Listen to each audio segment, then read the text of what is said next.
Pues muchas gracias, Sergio, por la invitación. Un honor que me tomen en cuenta para esta conmemoración de los 20 años del IPICIT, y muchísimas felicidades, y que sean apenas los primeros 20 de unos 200, por favor. Y pues también qué padre que me llamen para este evento del Día de la Niña y la Mujer en la Ciencia, y les voy a platicar un poquito del trabajo que he estado haciendo, y voy a empezar con mi científica favorita, ¿no? Que es Lynn Margulis, y pongo estas fotografías pues para que veamos pues que como todos, ¿no? Lynn empezó como una niña, aquí está con su mamá, esta es Lynn y esta es su hermana menor, esta es otra fotografía de Lynn, y ahora aquí ya es ella con Dorian, su primer hijo, ¿no? Entonces, pues que veamos que es realmente una niña cualquiera, una mujer cualquiera, con hay una foto muy bonita, bueno, bastante feita, de cuando está en su primera boda, y super cursi, ¿no? Y dices, pues sí, o sea, una mujer como cualquier otra, ¿no? En esas épocas, cómo se casaban, cuál era el ambiente, ¿no? Y aquí está con el presidente Carter recibiendo un premio nacional, ¿no? Ella es conocida por la teoría de la endosimbiosis, que es una de las teorías críticas para entender la evolución. Esa evolución en donde apenas se va entendiendo cómo bacterias, ¿no? primitivas pueden hacer una simbiosis para permitir tener las células eucariotas que conocemos hoy en día, ¿no? Y aún se sigue investigando, y hace poco salió un artículo padrísimo de arqueas, pero bueno, por eso es Lynn mi científica favorita, ¿no? Y otra científica favorita mía es África Islas, porque ella trabaja conmigo y hace un chorro de trabajo todo el día, y además de todo sigue mi ritmo a todo lo que tenemos que hacer, no solo en investigación, sino también en educación para todos los talleres. Estos son algunos de los de mi laboratorio, y aquí estoy con Valeria, con Luis y con Mike Travisano. Aquí también ha habido una buena simbiosis. Aquí estamos haciendo una discusión sobre la fermentación. Ya sabes, la biotecnología nos acompaña en todo momento, ¿no?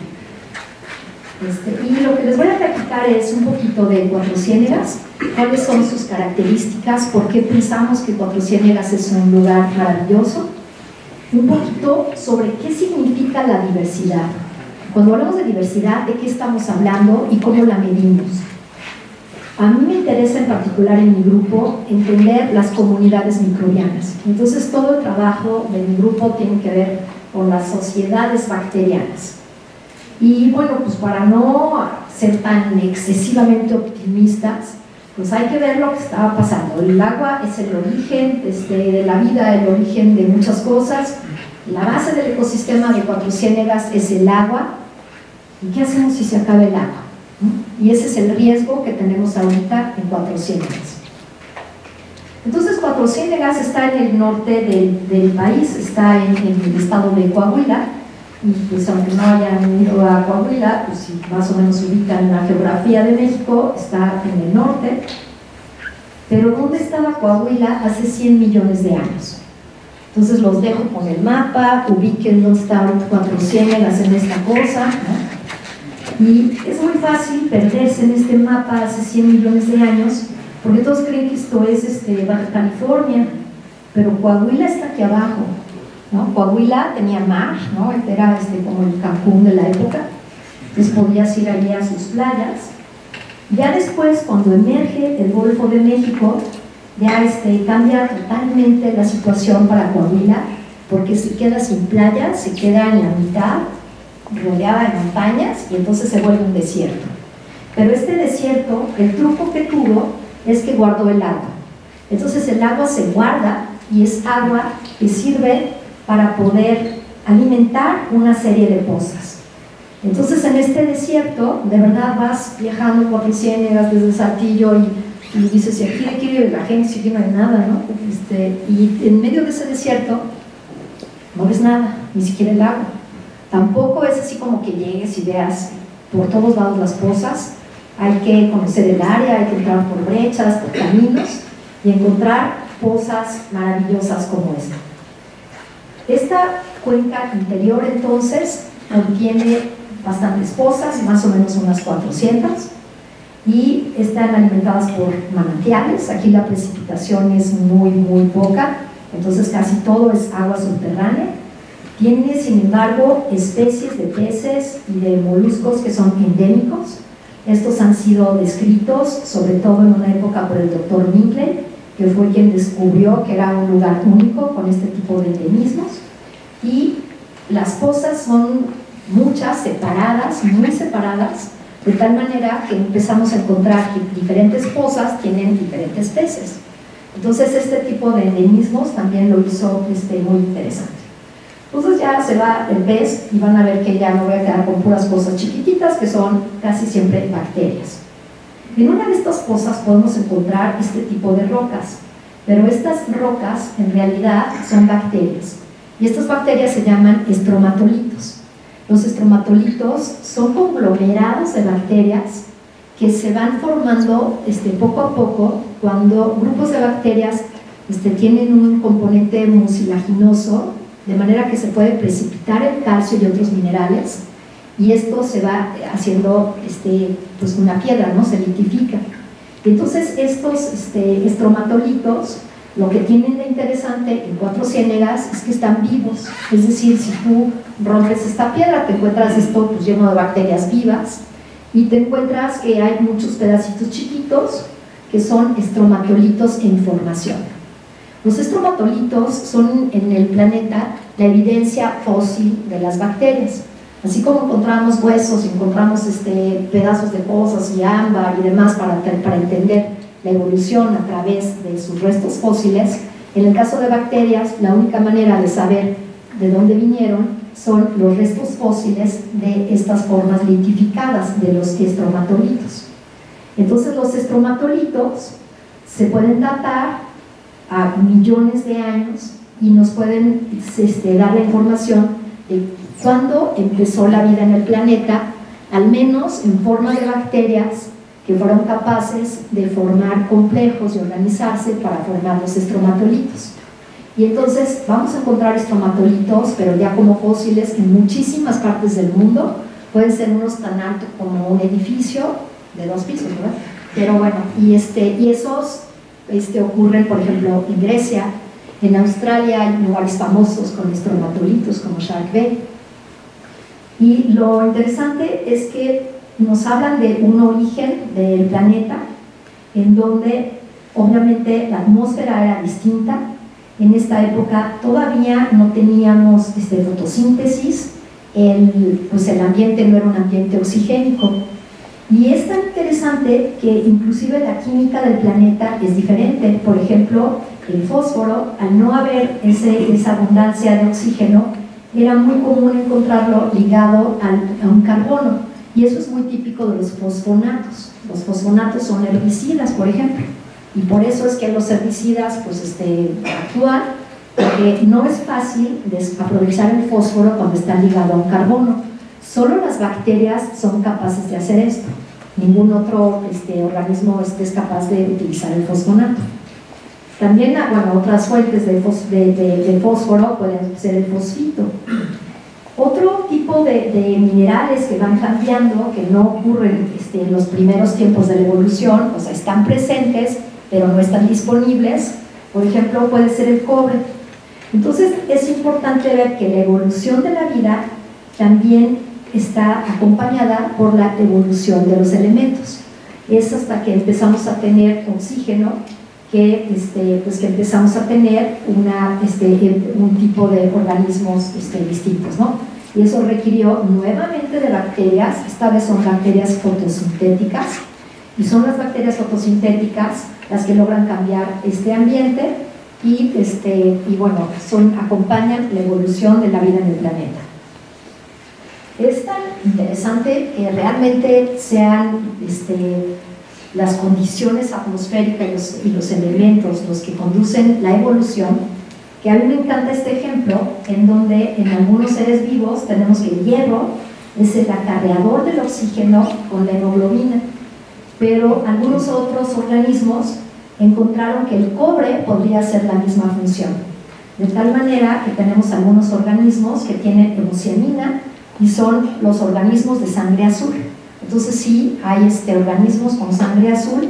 Esta sangre azul la podemos sacar, si tenemos paciencia, podemos desangrar un poquito a estos cangrejos y cuesta un dineral la sangre azul, ¿no? Es un negociazo. Pero bueno, esto viene de estos cambios planetarios que permiten que la evolución siga diferentes caminos. Un estromatolito, si lo partimos, y así mismo si partimos otras cosas que se llaman tapetes microbianos, vamos a encontrar diferentes capas de diferentes colores. Y cada una de estas capas representa grupos bacterianos distintos.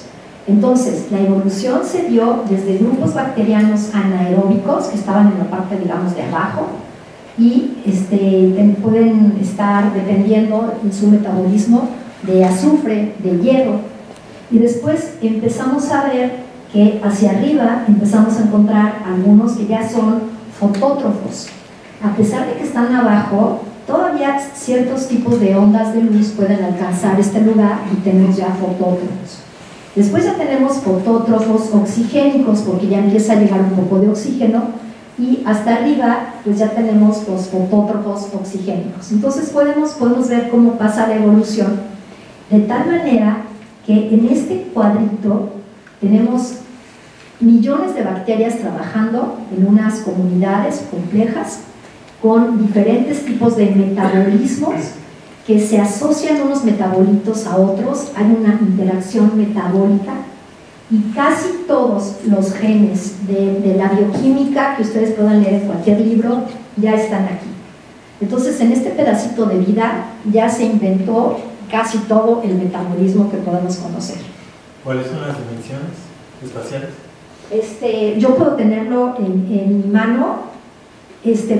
Puede ser más o menos unos 10 centímetros de profundidad de la parte superior, digamos, oxigénica a la parte anaeróbica. En 10 centímetros puedo tener todo esto. Entonces, a mí me invitó Valeria a trabajar en Cuatro Ciénegas ya hace 15 años, y yo la oí una vez hablar y trabajaba y encontró unos bacilos y dije, ¿bacilos? Eso es lo mío. Pero cuando me dice, no, sí, porque vamos a ver la ecología, ¿no? Yo dije, yo no sé ecología, yo sé que soy bióloga, pero soy bióloga que no salía del laboratorio, ¿no? De Fango Lambda. Entonces mi ecología era un poco pobre y yo me imaginaba esto, ¿no? Dije, híjole, pues vamos a ver qué hacemos aquí con esta bacteria, ¿no? Pero cuando llegué a Cuatro Ciénegas lo que encontré fue esto. Y dije, esto sí puedo, ¿no? Aquí sí, la cosa se puso sencilla, porque resulta que el agua de Cuatro Ciénegas tiene tan poquitos nutrientes que es muy difícil mantener la vida allí, y aunque sí hay algunos pececitos, son pocos pececitos, algunos ácaros, pero en realidad la vida en Cuatro Ciénegas tiende a ser muy pequeña, de todas las dimensiones son pequeñas dentro del agua, y realmente lo que sobresale son las bacterias. Entonces, las bacterias es lo que domina este ambiente de Cuatro Ciénegas, y eso es lo que estudiamos principalmente. Entonces, bueno, pensamos en el desierto, pensamos que no hay nada, y bueno, además pues no hay ni siquiera nutrientes. Entonces, ¿por qué hay tanta diversidad? Entonces quisiéramos entender pues cómo se obtiene la diversidad y cómo diferentes especies pueden coexistir, y qué hace que el mejor competidor, por ejemplo, entre las bacterias, no desplace a todos, porque hay diversidad, ¿no? Entonces eso es lo que quiero comentarles. Pues la diversidad empieza desde el ADN, ¿no? El DNA es la fuente de diversidad, con una combinatoria de bases que puede mutar, que permite la evolución, y la codifica diferentes genes. Entonces simplemente el mismo elemento está presente en todos los seres vivos, y es la misma estrategia molecular, codifica para cosas distintas. Este sería el caso de un DNA que no existe, pero sería como para un humano, que podrías tener hemoglobina, insulina, colágeno, ¿no? Y el conjunto de todo el DNA que hay en un organismo le llamamos el genoma. Y resulta, somos bien buenos para poder analizar los genomas. Actualmente podemos secuenciar las bases del DNA y podemos entender cada uno de los organismos cómo ha ido dirigiendo su DNA para construir seres con características distintas. Y no solo cuando vimos, ¿no?, qué buenazos éramos para secuenciar y para la bioinformática, entonces fue cuando salió una iniciativa, imagínense hace cuántos años, que era pues como el arca de Noé, pues vamos a secuenciar todo lo que hay, ¿no? Entonces se secuenciaron muchísimas cosas, ¿no? Ya hemos secuenciado plantas, animales, todo lo que quieran. Inclusive se puede secuenciar lo que ya no existe. Podemos usar esto en la arqueología y también secuenciar mamut, todo lo que ya no hay. Y esto es lo que hemos utilizado en Cuatro Ciénegas también para entender la diversidad de las bacterias. Entonces, las bacterias, más chiquito el DNA, más sencillo, genomas, pues que es más fácil de secuenciar. Y hemos entonces hecho muchísimo trabajo de secuenciación de los dichosos tapetes microbianos para saber qué genes tienen y qué diversidad tienen. Pero ¿cómo secuencio una bacteria que ni la veo, ¿no? O sea, ¿cómo voy a andar secuenciando tanto? O sea, pues está bueno, ¿no? O sea, el elefante, pues lo agarro, le saco, quién sabe, saliva, le saco sangre o algo y secuencio el elefante. Pero ¿qué hago cuando tengo millones de bacterias? Entonces, un ejemplo de la metagenómica viene de este experimento que hicieron en el sur de Estados Unidos, en donde unos investigadores dijeron, queremos saber qué insectos viven aquí. Y entonces se fueron manejando sin limpiar el parabrisas, y al llegar a su destino, pues limpiaron el parabrisas con cuidado, le echaron alcohol, sacaron el DNA, y directamente vieron en ese DNA qué insectos estaban representados. Esto es la técnica de un metagenoma, y la podemos aplicar para saber qué hay en el suelo, qué hay en el agua, qué hay en cualquier cosa que le podamos sacar el DNA. Podemos tener información que comparamos con bases de datos. Y esto es importante y ha cobrado enorme importancia porque nos hizo por primera vez ver todo eso invisible. O sea, si era maravilloso poder cultivar bacterias y saber que existían bacterias, ahora podemos ver realmente la dimensión que estaba allí en lo que no podíamos ver. Y se ha vuelto muy importante en la medicina porque resulta que el propio microbioma humano está lleno de bacterias, de tal manera que tenemos más bacterias que células nuestras, más genes de las bacterias que de nuestros propios genes. Entonces, eso está ahorita, es un tema medular en la investigación médica. Entonces, vamos a ver qué hacen los bioinformáticos. La verdad que no hacen mucho. Miren, les voy a enseñar. Aquí está uno de los aislados, ¿no? Y yo saco este pedacito de DNA y está GGACCTT. ¿Qué bacteria es?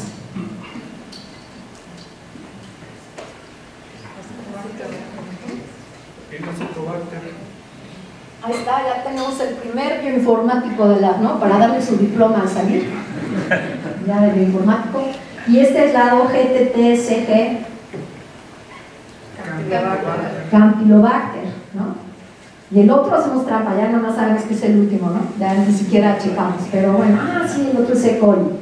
Pues esos son los informáticos, realmente toman un poquito de DNA y nada más que tengas paciencia porque son millones y millones de secuencias y son un poquito más largas, pueden ser de 1500 bases. Ahora realmente lo que comparamos ya no es el 16S, ahora comparamos genomas completos. Entonces ya tenemos 4 millones de bases y ya hacerlo a ojo es un poquito más complejo, pero bueno. ¿Qué hacemos cuando tenemos secuencias de DNA, no? Podemos ponerla una encima de la otra, ¿no? Las podemos alinear y luego podemos comparar cada una de estas secuencias y ver qué tanto se parecen y en qué difieren. Cada vez que vean un color verde es que ya hay un cambio. Por ejemplo, aquí hay una T, mientras que arriba había puras Gs. Después aquí hay puras T's y G's, pero arriba había C. Entonces empezamos a marcar las diferencias y podemos tener un algoritmo para acomodarlas de manera que dejemos las que más se parecen más cerca y vamos alejando las más diferentes. Y con eso generamos estos dendrogramas que nos permiten saber la relación evolutiva. Entonces, mientras más cercanos, son más parecidos evolutivamente, ¿no? Y asumimos que son más cercanos genéticamente. Entonces, esto es exactamente lo que se hizo para entender dónde estamos nosotros en el plano de todo lo que hay en el mundo. Y por aquí estamos, ¿no? Con los vertebrados, ¿no? Aquí está aquí estás, ¿no?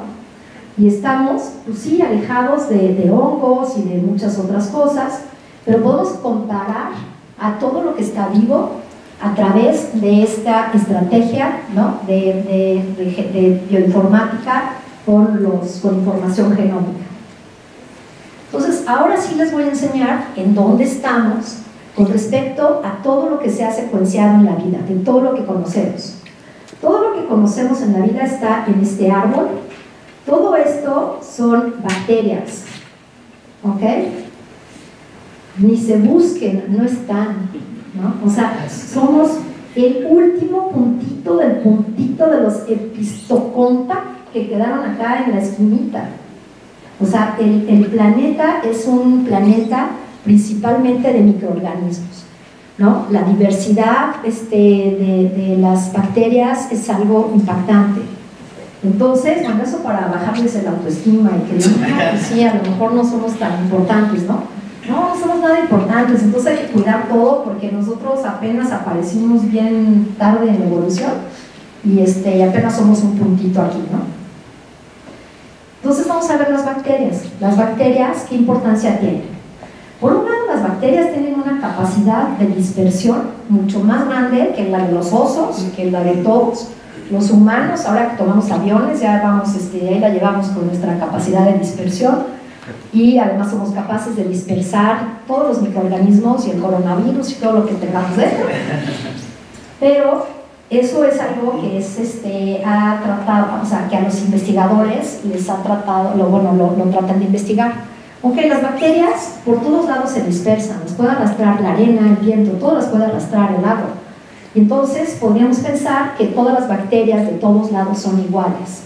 Y sin embargo, hay una gran diversidad en las bacterias, hay una gran diversidad porque las vamos a encontrar asociadas a todo. Estos cuatrociénegas, estos son unas dunas. Las dunas tienen bacterias que son diferentes a las bacterias que están en las pozas. Esta es una lista aérea de las pozas de cuatrociénegas. Aquí estos chavos están buscando hormigas. Las hormigas tienen bacterias, esas bacterias son diferentes, todas son distintas. Y entonces, pues, ¿qué quiere decir eso de que las bacterias se pueden dispersar? Es muy importante entonces entender qué hace que cada lugar del planeta y cada pequeño rincón, desde una hormiga hasta una poza, tengan bacterias distintas, ¿no? ¿Qué quiere decir? Entonces, uno de los lugares más estudiados del mundo está en cuatrociénegas, es el churince. El churince es un sistema acuático, se alimenta de un manantial y va formando un riachuelo que llena esta pocita que se llama la laguna intermedia. Y aquí hay poquitos peces, virus, nemátodos, etc., ¿no? Entonces, han ido, yo creo que 100 investigadores a hacer investigación aquí en Churince, y es el lugar, en serio, más estudiado del planeta, gracias al fondo World Wildlife Slim, que consiguió Valeria, y que llevó a un montón de investigadores especialistas en cada cosa. Pero yo de lo único que sé es de bacillus. Entonces, yo lo que hago es, en cajas Petri, ver qué hay de estos bacillus o secuenciarlos en metagenomas, y trato de entender cuál es la diversidad de los bacillus en todo este conjunto, cómo funcionan los bacillus y cómo se las arreglan para vivir en este ambiente con tan poco fósforo. Esta es una publicación reciente en donde se hicieron metagenomas del suelo, del sedimento y de agua de la fosa del Churince, y esto es el resumen de todo lo que encontramos. Los diferentes colores representan grupos taxonómicos distintos, y estos colores de adentro es si es del agua, si es del sedimento, si es del suelo o de dónde salió la muestra. Entonces lo que encontramos es que nada más en el Churince encontramos el 66% de toda la diversidad de bacterias que se conocen en el planeta. Entonces, pues sí, es una buena riqueza de bacterias, ¿no? Pero yo estudié exclusivamente este puntito anaranjado, que son los bacillus, para ver qué tan diferentes son a todo lo que ya conocemos. Y lo que encontramos es lo siguiente: en negro está todas las especies que ya se conocían en el planeta. Bacillus es uno de los organismos, de las bacterias más estudiadas, porque es bien fácil de aislar, las encuentras en cualquier lado.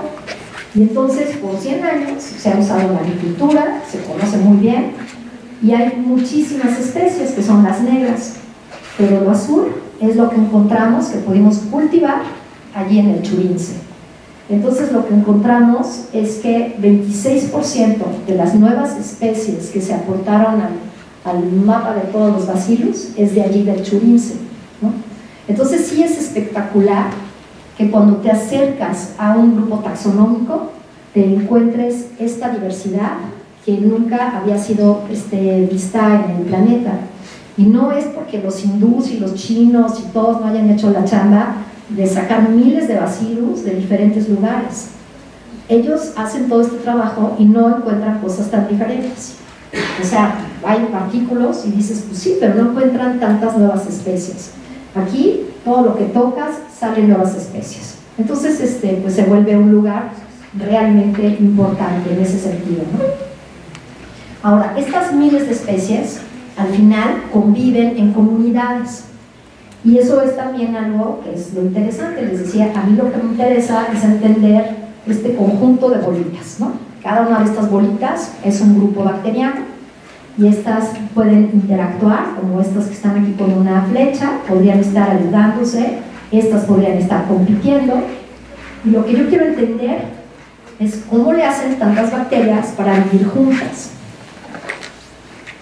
Estas bacterias, para vivir juntas, su truco es que se tienen que necesitar.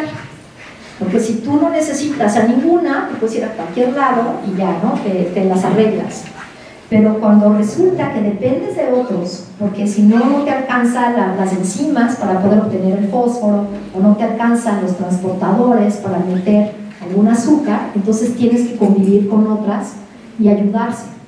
En este caso estamos viendo bacterias en una caja Petri que tiene fosfato en una forma soluble, muy sencilla de usar. Aquí el fósforo se los estamos dando en forma de DNA. Aquí está en forma de un complejo con calcio que les cuesta su trabajo obtener. Y aquí en forma de un fosfonato que les decía que es algo poco común y que solo las bacterias pueden usar.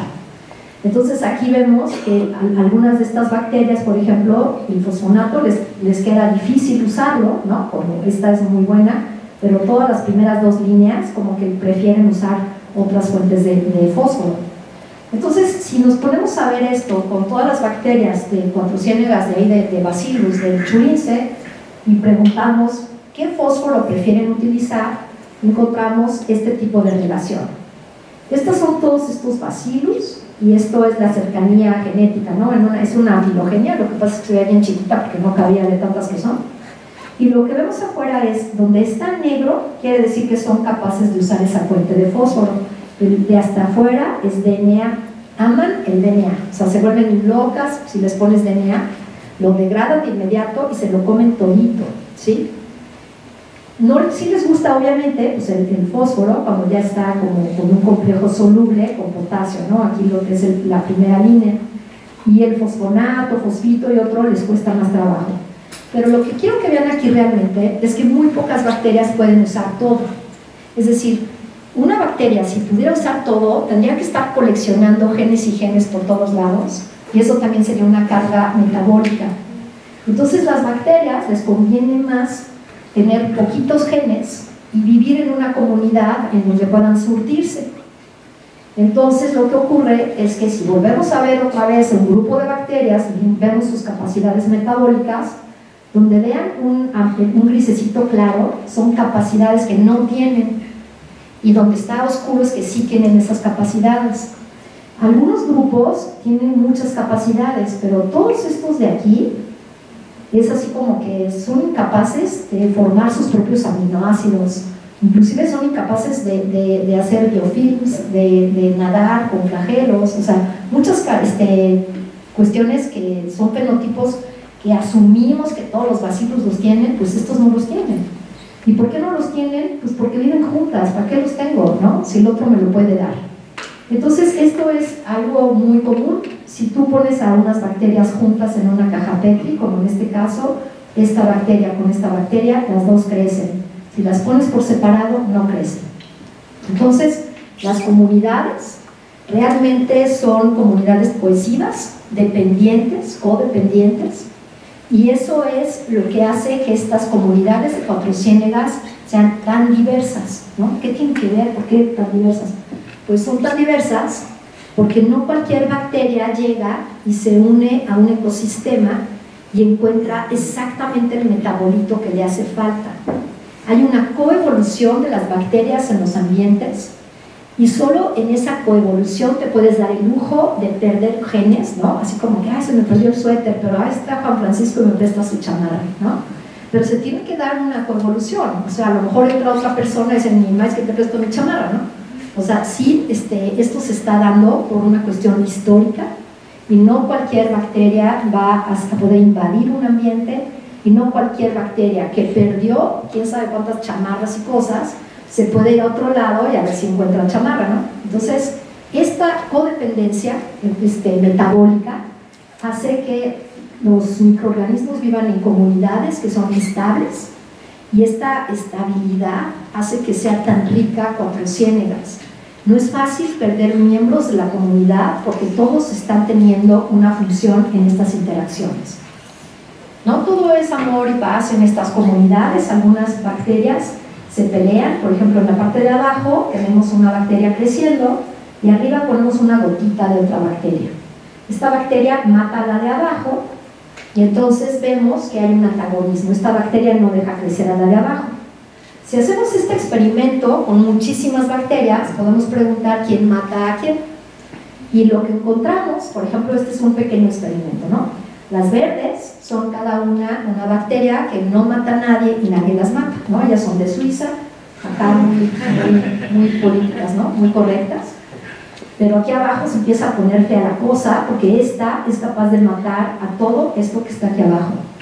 Esta también es capaz de matar a todos, esta mata a algunos, y los de abajo, pues todos los matan, pero no hacen, los pobres son inofensivos y no, nadie los, no matan a nadie. Entonces podemos hacer este tipo de análisis y preguntarnos por qué si hay bacterias que matan a tantas, ¿por qué no son las meras y dominan un ecosistema?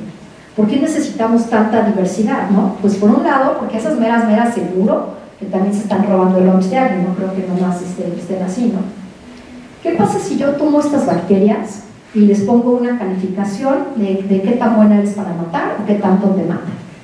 Entonces voy a calificar a la bacteria 1, mata a 38, ¿no? Son 78 en total. Y luego la 24 mata solo a 2, la 56, 10 la matan, la 78, 26 la matan, ¿no? Entonces ya las tengo todas con una calificación y las voy a poner en un experimento, ¿no? Pero este experimento es en una caja de Petri in silico. Voy a sembrarlas en un proceso que se llama de autómata celular. Las riego aquí a todas y las pongo a crecer y entonces les pongo reglas. Si cuando creces y te vas al siguiente cuadrito te encuentras a una bacteria sensible, pues la matas y te quedas en el cuadrito. Pero si llegas y te encuentras a una resistente, pues no haces nada, te quedas en tu lugar. Entonces pones estas reglas y ves qué ocurre con esta convivencia durante 1000 generaciones, ¿no? Y lo puedes hacer esto muchas veces porque al autor no le cuesta, no paga medios de cultivo, y entonces, sí, háganlo miles de veces, repitan, ¿no? ¿Y qué es lo que ocurre? Que lo que obtienes es algo así. Obtienes que las bacterias rojas, que son las más matonas, ¿no? Tienden a estar juntas, pero ves que aún las últimas bacterias no se extinguen. Aquí parecen amarillitas, pero nunca se extinguen. Nadie se extingue en este juego, porque de alguna manera las bacterias más sensibles se pueden ver rodeadas de las bacterias resistentes, y las bacterias resistentes les sirven como un escudo contra las antagonistas. Y eso lo podemos ver en una caja Petri. Ahora sí voy a hacer los experimentos, ahora sí me está costando, ahora ya no voy a trabajar con 78, nomás con 3, ¿no? Y esas 3 van a ser una resistente, una antagonista y una sensible. Una da unas colonias grandes blancas, otras medianas, otras amarillas, y puedo hacer diferentes experimentos para ver cómo se llevan las diferentes bacterias. Voy a poner en un tubo la antagonista con la sensible y voy a ver qué les pasa. Y voy a poner todas a ver qué les pasa, ¿no? Entonces puedes hacer este tipo de experimentos en lo que se llama ecología sintética. La ecología sintética es una manera de hacer ecología con miles de trampas y que nadie te diga, pero esto ¿qué quiere decir realmente en la naturaleza? No, esto es ecología sintética, ¿no? Pero si vemos esta ecología sintética en una caja de Petri, se parece muchísimo al autómata celular. Aquí tenemos afuera a la bacteria matona y en medio tenemos a la bacteria sensible, ¿no? Logra encontrar un huequito en donde no la maten. Y cuando tenemos las 3, felices, ahora sí ya pueden convivir, ¿sí? Esto es la primera propiedad emergente que encontramos en una comunidad. En una comunidad en donde ponemos a 2 a competir, esto es lo que ocurre. Esta roja es la bacteria antagonista y vemos que en el tiempo no le pasa nada, se mantiene. Pero la bacteria sensible, a los 5 minutos ya le dio un buen bajón, a los 10 minutos prácticamente ya queda muy poca. Entonces cuando están juntas, esta roja es capaz de antagonizar fuertemente a la sensible. Pero si las pongo las 3 juntas, ¿qué ocurre? Las 3 crecen perfecto. Ya la otra, esta ya no es capaz, ¿no? Es así como bien hipócrita. Ay, no, si yo no hice nada de hermanito, ¿no? Entonces ya todos se llevan bien, ¿no? Entonces, esto es una propiedad emergente y esto es algo que se ha vuelto enormemente importante para entender la ecología. La microbiología empezó en cajas Petri de monocultivos, luego pues ya nos animamos a ver qué pasaba cuando poníamos cocultivos y ahora nos estamos animando con 3, ¿no? Bueno, 3 o más.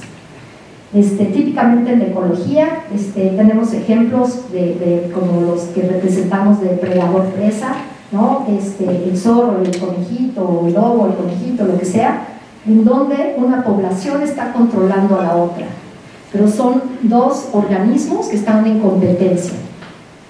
¿Qué es lo que ocurre? Que luego ya nos empieza a costar trabajo hacer modelos matemáticos cuando ya tenemos más de 2 organismos compitiendo. Entonces, si ahorita ven en la literatura y ponen higher order es ahorita así como que está en todos lados y estamos tratando de entender lo que es alto orden, que es cuando ya loca volterra y cuando ya son más de 2 y ya no puedes modelarlo fácilmente. Eso se ve también en plantas, por ejemplo, este arbusto puede ayudar a crecer a este pasto. Y decimos, bueno, ¿y pues por qué lo ayuda? Lo ayuda porque controla el crecimiento de esta otra hierba. Entonces, a esto ya le llamamos, pues son de alto orden, y realmente este dibujito de las plantitas se ve bien parecido a mis cajas de Petri, ¿no? Y eso es lo que está ocurriendo en ecología, que estamos tratando de entender qué pasa más allá de un organismo. Entonces, ¿qué aprendimos de la biodiversidad de Cuatro Ciénegas? Que hay un chorro de ecosistemas, de especies, de genes, de fenotipos. Fenotipos, perdón, no se los dije, es cuando dices una puede nadar, otra no puede nadar, una puede sintetizar aminoácidos, otras no, entonces es la diversidad de fenotipos. Pero realmente lo que dirige el poder de la diversidad está en la coevolución que se da en las comunidades, en las interacciones. ¿Por qué? Porque cuando una bacteria está dale y está queriendo matar a la otra, esa bacteria también evoluciona y se vuelve resistente. Entonces, esa bacteria resistente también puede adquirir nuevas propiedades. Y eso realmente es un motor de la evolución importante, ¿no? Y pues toda la felicidad, y pues Valeria y yo íbamos, sí, vamos a salvar al mundo, y sí, se está acabando el agua, pero hay que denunciar y hay que hablar con el de Conagua, y pues nadie nos pela, ¿no? Y bueno, después de tanto rollo y la tortuguita y todos tan felices, pues sí, el agua se empezaba a acabar y se empezaba a acabar y nadie hace nada, y se acabó. Entonces mi poza favorita, el lugar más estudiado del mundo, los pececitos, las tortuguitas, pues ya se murió todo. De veras se murió todo, ya, adiós. Entonces, pues sí, ya tenemos este escenario desde el 2011, en donde ya no hay agua en el Churince. Si lo vemos en un Google Earth en el 2009, pues esta era la poza. Y pues así dices, ¿y la poza dónde quedó? Pues ya no hay poza, ¿no? Entonces sí está triste el panorama, que ya no tenemos nada, ¿no? Esto pues se une a otras noticias del cambio climático. Ahí sí que les doy una plática de cambio climático, pero realmente pues se van a agudizar los problemas cuando suba la temperatura. Ya vemos problemas en muchos lugares, a lo mejor los más evidentes son los glaciares, los ositos, ¿no? Ni este mundo de la dispersión, voy a tener que empezar a derretirle el planeta al osito, quitarle el bambú al otro osito, o sea, así se pone complicado. ¿Y las bacterias qué? Pues nada más, de manera muy rápida, quiero platicarles de un experimento que hicimos con bacillus para ver qué tan fácil es que un bacillus se adapte a la temperatura. Porque mucha gente piensa, las bacterias andan por todos lados, son extremófilas, están en el permafrost, esas todo lo pueden, o sea, al final van a quedar las bacterias. Pues las mías no. Entonces, les voy a platicar de unas bacterias que son nuevamente bacillus. Ahora comparo bacterias de Michoacán y de Cuatro Ciénegas. Las de Cuatro Ciénegas están en azul y las michoacanas son de una fuente termal. Entonces unas bacterias de una fuente termal, pues tú te puedes imaginar que pues ya lo hicieron, ¿no? Esas toleran todo. Además de todo, el truco de los bacillus es que pueden esporular. Entonces digo, bueno, está bien, pueden esporular, pero esporular te cuesta un buen de energía y cuando ya eres espora, ya no estás compitiendo, ya eres, pues ya estás, ¿no? Aventado cual semilla, si no encuentras dónde crecer, ya no compites. Entonces, ¿qué es lo que ocurre? A mí me llamó la atención que tuviéramos bacterias de los mismos clavos en la poza de Cuatro Ciénegas y en la poza de Michoacán. Y dije, ¿a poco la misma especie se adaptó para crecer acá en esta agua térmica? Esta agua térmica tiene una temperatura de 45 hasta 70 grados, mientras que la zona térmica de Cuatro Ciénegas va de como de 20 a 38. Entonces nos pusimos a ver cuáles eran las capacidades de estas bacterias. Les digo, el truco de los bacillus es que pueden formar esporas. Pero si ya vives hace 100 años o ¿qué? 1000 años, no tengo ni idea de cuánto tengan estas pozas térmicas, pero si ya vives ahí dices, pues ya que te adaptaste y ya vas a poder crecer hasta 60 grados, ¿no? Y estos son los resultados, déjenme explicárselos. Estas tres azules nos dice cuáles son su crecimiento. Pueden crecer desde los 20 grados hasta los 42 grados más o menos. Y estas son sus vecinas, pero de Michoacán, son las hermanas, ¿no? Las hermanas de Michoacán pueden crecer 1 o 2 grados más después de 100 años de vivir en una cosa termal. Entonces, wow, cuánta evolución, mijo. O sea, si te cambio más rápido el clima, o sea, como lo que está ocurriendo ahorita, no la hace. Y esta es una bacteria que se da el lujo de esporular, eso pues la protege, pero van a quedar fuera de competencia muchísimas bacterias. El óptimo de muchas bacterias es de 37. Aún estas bacterias, esta rayita indica el óptimo, es de 37. Bacillus, el grupo de Bacillus subtilis es más tolerante de por sí. Estas bacterias, no sé por qué, pero hasta las de Cuatro Ciénegas aguantan muchísima más temperatura. Pero aún las del lugar de Michoacán, 2 de ellas nomás pueden aumentar 1 grado, ¿no? Digo, pues si pueden nada más 1 grado, es que no es fácil evolucionar. Entonces más vale que cuidemos lo que estamos haciendo y que no pensemos que las bacterias, así como que bueno, nos vamos a extinguir nosotros, pero ahí seguirá el planeta. Pues al planeta le va a costar trabajo. Y ahora, ¿por qué andamos perdiendo el agua en Cuatro Ciénegas? Esto es Cuatro Ciénegas, esto es la parte donde se secó, y esta parte se llama Valle del Hundido, y cada uno de estos hermosos puntitos es alfalfa, ¿no? Tenemos gente que produce alfalfa, son gente muy rica. Esta alfalfa se va a Torreón, porque yo nunca he visto una vaca en Cuatro Ciénegas. Y si tú ves en el 2001, aún no crecían alfalfa, aquí había una parcelita. Luego, en el 2002 empiezan como a hacer sus intentos. Y lo que llama la atención es que ya para entonces, ¿no?, Valeria daba de gritos a todos los políticos y todo el que pasaba y les advertía sobre el peligro de estar creciendo alfalfa. Y lo que logramos, bueno, es que hay 30% más de alfalfa desde que se les avisó. O sea, es vaya, ¿no? Realmente no hay autoridades, a nadie le importa, nadie vio el riesgo, nadie lo creía. Siempre tratan de ocultar las fotos de Churince que se secó. Nos cuesta mucho trabajo llevar, ahora sí logramos llevar a TV Azteca, a Televisa y a todo el mundo a ver la cosa seca, porque nadie se lo cree. Así como que, ay, sí, doctora, sí, pues sí, ¿cómo cree que se va a acabar el agua, no? Entonces, pues son, pues esas eran las malas noticias. Las buenas noticias es que todavía hay sorpresas interesantes en Cuatro Ciénegas. Están los domos del Arqueano, un lugar nuevo que no habíamos visto para hablar de las mujeres en la ciencia. Mientras nosotros andamos viendo lo de siempre, la hija de Valeria se fue por ahí a caminar y dijo, qué chidas bolitas, mamá, ¿qué es esto?, ¿no? Y pues ya fueron a ver, dijo, ¿qué es esto? O sea, nunca lo habíamos visto, y estos son pues los domos del Arqueano.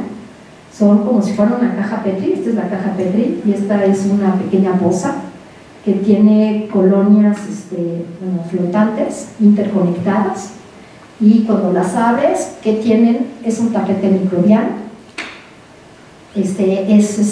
utilizan metano, y realmente eso nos lleva más atrás en la evolución, en la vida del Arqueano, con chimeneas profundas, hidrógeno, azufre, metano, y estamos viendo realmente un relicto de este tipo de microorganismos.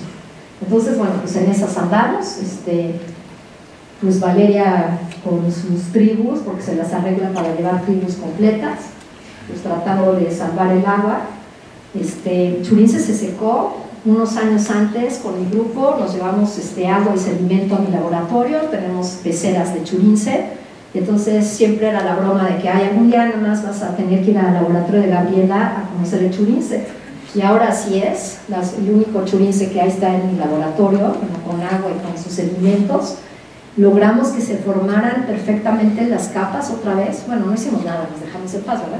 Y entonces ya se formaron las capas de estos tapetes microbianos, y pues ahí están. Una de las cosas que hacemos para tratar de que haya más conciencia, desde hace mucho, trabajar en la educación.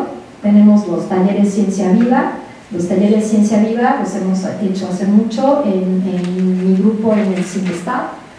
Ahora los hacemos en el Museo del Desierto, también en el laboratorio de Cuatro Ciénegas del CEBETA, y también hacemos talleres para los chicos del CEBETA, también desde hace ya varios años, ¿no? Y esto es un trabajo de muchísima gente, ¿no? Esmeralda misma ha hecho trabajo ahí en Cuatro Ciénegas, hablando un montón de bacterias, describiendo lo que está ocurriendo, ¿no? Y sí es muchísima gente la que ha trabajado allí en Cuatro Ciénegas, muchas de ellas mujeres, ¿no? Y bueno, pues son mucha de la gente que ha continuado la colaboración con nosotros. Aquí les muestro algunos. Pues muchísimas gracias.